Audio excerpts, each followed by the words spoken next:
Hello students, a very good morning to all of you and I hope all of you are doing your revision work regularly. So students, as you know आपके UT start हो रहे हैं and I hope आप सभी ने revision work start कर दिया होगा. If you have any problem in any question, any topic in any chapter, you will ask. आप पूछेंगे उन्हें, अपने doubts उन्हें clear करेंगे before your UT. So you will get the good marks. Okay. So let's continue the revision of part first book today. So the first question is related to the first chapter, that is the meaning of geography. Meaning of geography हमने पढ़ा था कि एरोडेस्थनीज है, उन्होंने 234 BC में geography word use किया था, जो कि एक ग्रीक वर्ड है, जो कि दो वर्ड से मिलकर बना है, that is geo and graphos means earth and graphos means to describe. So earth को describe, earth and to describe. So earth को डिस्क्राइब करना ही इनिशियली क्या माना जाता था, that is geo and graphos. ये ग्रीक वर्ड थे. एरोडेस्थनीज एक स्कॉलर थे, ग्रीक स्कॉलर, उन्होंने 234 BC में सबसे पहले इस वर्ड को यूज किया था. That is branches of geography. Geography की ब्रांच में हम ह्यूमन ज्योग्राफी पढ़ते हैं, ह्यूमन बीइंग के बारे में. फिजिकल ज्योग्राफी में हम फिजिकल फीचर्स के बारे में पढ़ते हैं, अर्थ के बारे में पढ़ते हैं, जो हमारा फिजिकल एनवायरमेंट है. Okay. And last one is biogeography. Biogeography में हम प्लांट्स, एनिमल्स एंड इकोसिस्टम के बारे में स्टडी करते हैं. सो ये कुछ ब्रांचेस हैं. एक आता है कि geography is an integrated subject. एक इंटीग्रेटेड सब्जेक्ट क्यों है? बिकॉज डिफरेंट सब्जेक्ट्स का मिक्सचर है, वो डिफरेंट टाइप की साइंस का मिक्सचर है. मीन्स हम सॉइल के बारे में पढ़ते हैं, क्लाइमेटोलॉजी के बारे में पढ़ते हैं, रिलीफ फीचर्स के बारे में पढ़ते हैं, इकोलॉजी के बारे में पढ़ते हैं, बॉटनी के बारे में पढ़ते हैं, ज्योग्राफी में भी पढ़ते हैं. ये साइंस के सब्जेक्ट्स भी हैं.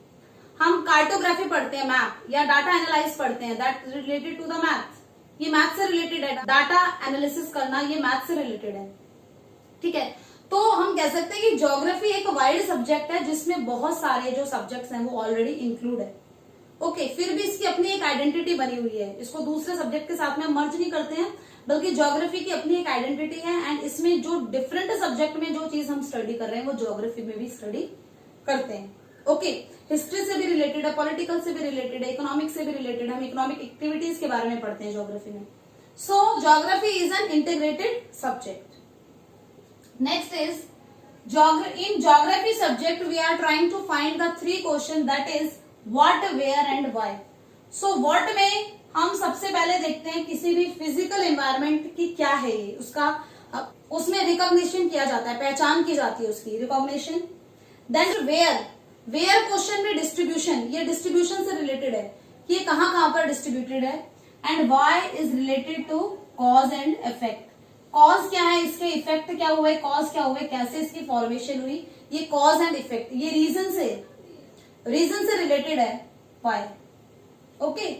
Next is approaches of geography. Geography की अप्रोचेस क्या हैं, कैसे हम ज्योग्राफी तक अप्रोच कर सकते हैं, मीन्स पहुंच सकते हैं. दैट इज सिस्टमैटिक वे से एंड रीजनल वे से. रीजनल वे में हम पर्टिकुलर रीजन की स्टडी करते हैं. All elements of a region, किसी पर्टिकुलर रीजन के बारे में सारे एलिमेंट्स की स्टडी करना, that is the regional approach. जबकि सिस्टमैटिक अप्रोच में हम एक एलिमेंट की स्टडी करते हैं पूरे कंट्री को लेकर, मतलब पूरी कंट्री की हम स्टडी कर रहे हैं, किसी एक एलिमेंट की, सॉइल के बारे में पढ़ रहे हैं या फॉरेस्ट के बारे में पढ़ रहे हैं या वेदर के बारे में पढ़ रहे हैं, तो एक एलिमेंट हम यहाँ पर लेते हैं सिस्टमैटिक अप्रोच में. तो ये दो तरीके हैं ज्योग्राफी को रीड करने के. Okay. Next is age of Earth. Second chapter में हमने पढ़ा था ओरिजिन ऑफ अर्थ. तो age of Earth that is 4.6 billion years ago. Okay. 4.6 billion years ago पहले मानी जाती है क्या, एज ऑफ अर्थ.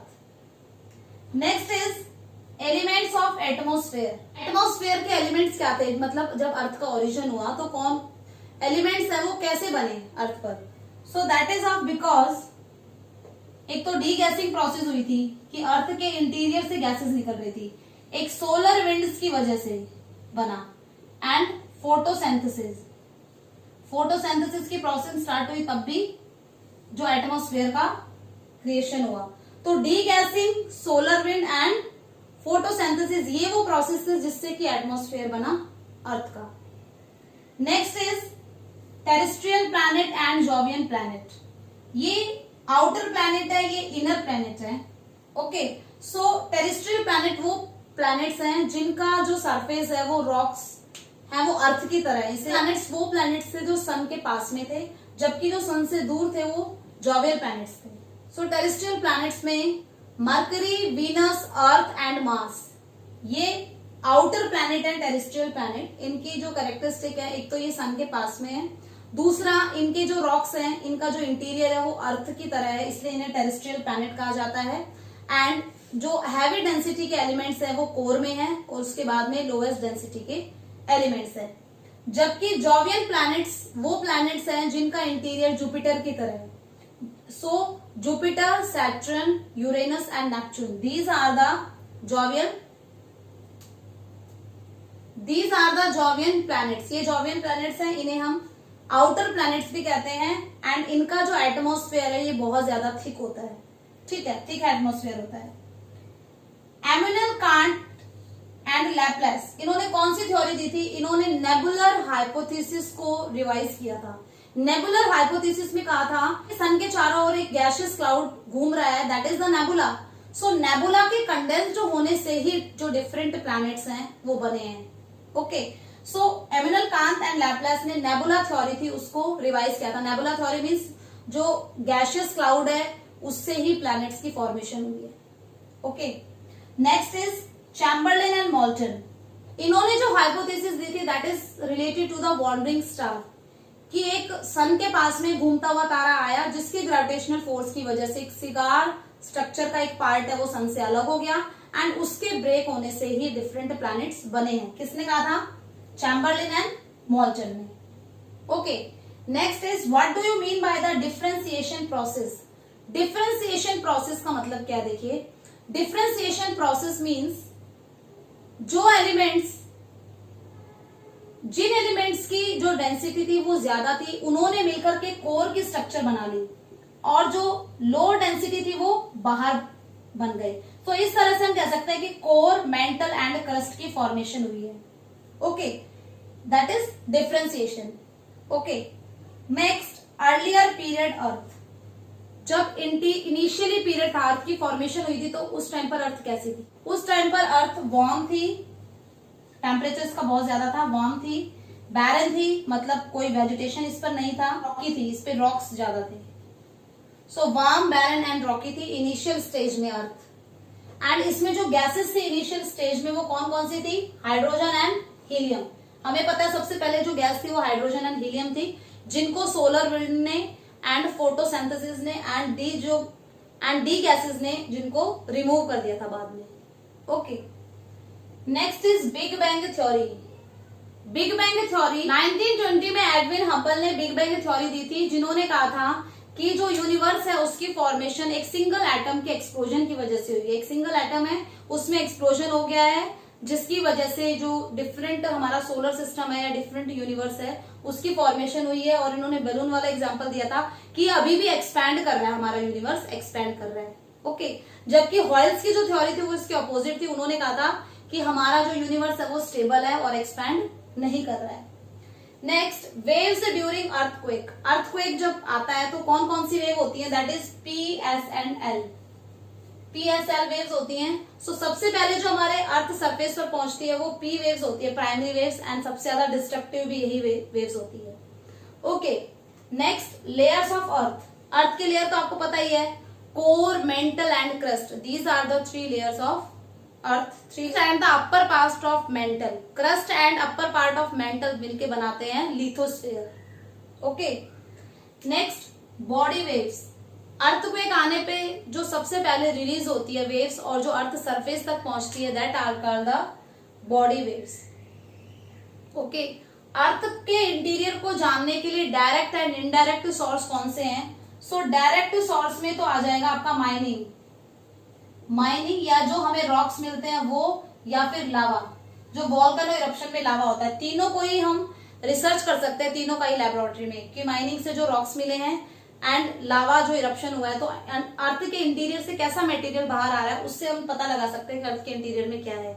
जबकि इनडायरेक्ट सोर्सेज में माना जाता है that is temperature, density pressure और earthquake waves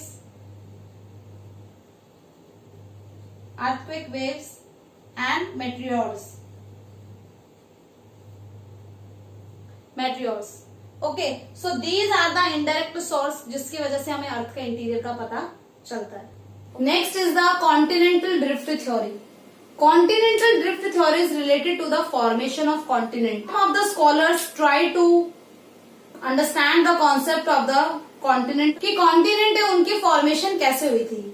So continent की formation के लिए सबसे पहले 1912 में अल्फ्रेड वेगनर है, इन्होंने एक थ्योरी दी थी जिसे कॉन्टिनेंटल ड्रिफ्ट थ्योरी कहा गया था.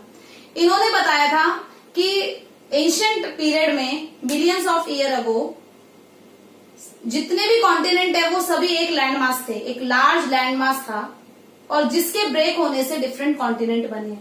इस थ्योरी को प्रूव करने के लिए इन्होंने कुछ एविडेंस भी दिए थे.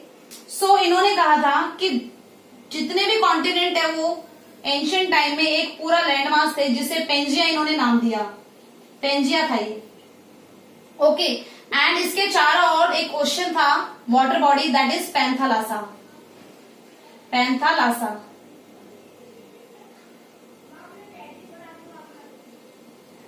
ओके, सो पैंथालासा था. अब क्या हुआ, ड्यू टू टेक्टोनिक प्लेट्स, जो टेक्टोनिक प्लेट्स थी उनमें मूवमेंट की वजह से जो पेंजिया है उसका एक पार्ट नॉर्थ में चला गया, दैट इज लुरेशिया. इसे लॉरेशिया या अंगारा कहा जाता है. एंड एक पार्ट को गोंडवाना लैंड कहा जाता है, गोंडवाना एंड लुरेशिया. अब गोंडवाना एंड लुरेशिया एक दूसरे से अलग हो गए और इनमें फॉल्टिंग हो गई एंड ये टूट गए. ओके, एंड इसकी वजह से डिफरेंट कॉन्टिनेंट है उनकी फॉर्मेशन हुई. लुरेशिया एंड गोंडवाना लैंड, इनमें से कुछ कॉन्टिनेंट्स बने, इसे ही कहा जाता है कॉन्टिनेंटल ड्रिफ्ट थ्योरी.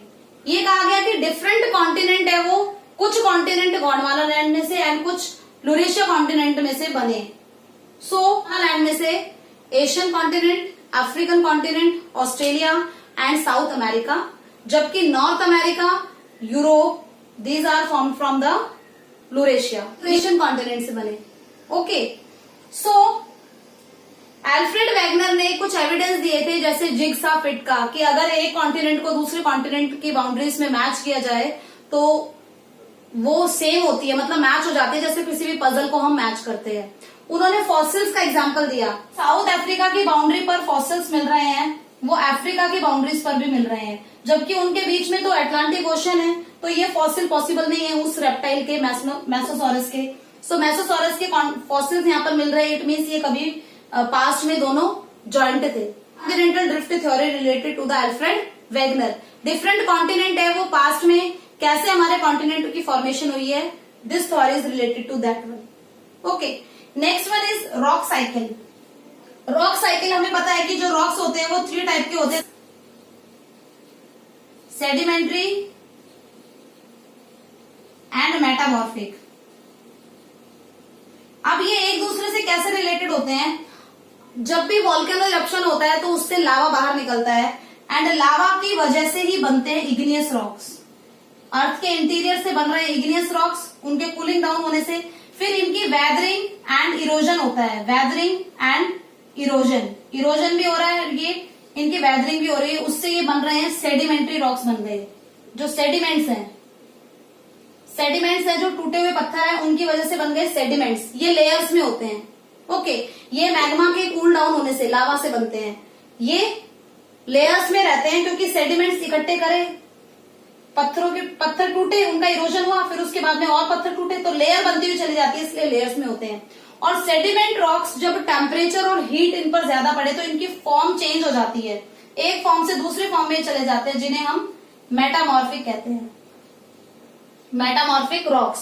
फिर मेटामॉर्फिक रॉक्स का टेम्परेचर और हीट इतनी ज्यादा बढ़ जाए कि मॉल्टन फॉर्म में आ जाए. सो उसके बाद में फिर ये मॉल्टन फॉर्म में जब आ जाते हैं एक टाइम पीरियड बाद, तो वापस से इग्नियस रॉक की फॉर्मेशन हो जाती है. सो ये है, this is the rock cycle. Okay students, जितने भी क्वेश्चन आंसर आपने राइट कर रखे नोटबुक में, आप वो सारे क्वेश्चन रिवाइज करेंगे, एक्टर्स जितने भी आ रहे हैं यूटी में उन सभी चैप्टर्स को आप एक बार रीड करेंगे, सभी डायग्राम्स को देखेंगे। ओके, किसी भी चैप्टर में अगर आपको कंफ्यूजन है तो आप पूछेंगे, वो क्लियर करेंगे उस कंफ्यूजन को। Okay, so best of luck for your studies. Thank you.